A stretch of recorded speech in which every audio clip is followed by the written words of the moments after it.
নমস্কার। আজকে 3 তারিখ গঙ্গা স্নানে এসেছিলাম বুদ্ধামপুর। তো এটা শাখায় স্নান করলাম। আমি শাখায়ের কাছে নিয়ে এসেই একটা মন্দির আছে, এই মন্দিরে কেউ এসেছেন নাকি জানি না, তবে এখানে এসে একটা মন্দির পেলাম, এখানে একবার ঢুকলাম। আমি আশা করিনি এরকম কিছু একটা দেখব। এটা হচ্ছে এখানে একটা ঘর আছে, সেখানে আমি মনে করলাম একজনকে জিজ্ঞেস করলাম, তো উনি বললেন যে এখানে মা কালীর মূর্তি আছে। তো মা কালী মূর্তিতে ঢুকতেই একটা জিনিস লক্ষ্য করলাম, সেটা অবাক করার মতো ব্যাপার, সেটা আপনাদের সঙ্গেও শেয়ার করছি। দেখুন,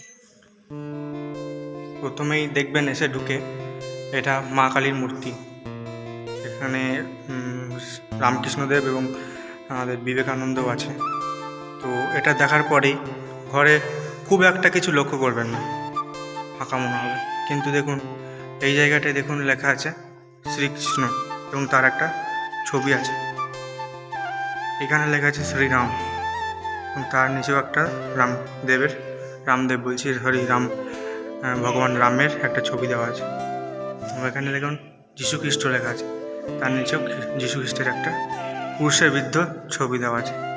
এবং এখানে দেখুন বুদ্ধদেব, যাতে বুদ্ধদেবের একটা ছবি দেওয়া রয়েছে।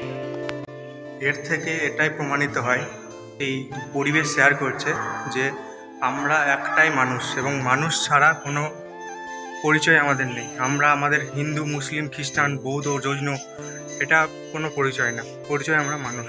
এখন জানি না ভারতবর্ষে কি চলছে, কি একটা বিভেদ দেখা দিয়েছে, কি একটা নানান ধর্ম নিয়ে ভেদাভেদ, তো জানি না কেন এইটা সৃষ্টি হয়েছে। কিন্তু এটা এখানে এলে, এখানে এই পরিবেশ দেখলে কখনোই আপনাদের মাথায় এইটা হবে না, যদি সত্যি বোধবুদ্ধি বা চিন্তাধারা থাকে, যে এই জায়গাটার পরিস্থিতিটা কতটা সুন্দর এবং কতটা একটা যুক্তিযুক্ত কথা বলতে চেয়েছে এবং কতটা উদ্দেশ্য নিয়ে যে ছবিগুলো দেখলেন, আরও একবার দেখিয়ে দিচ্ছি।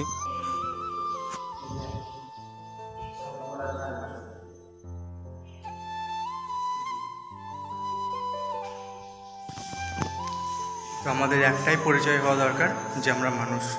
এটাই বলার জন্য ভিডিওটা।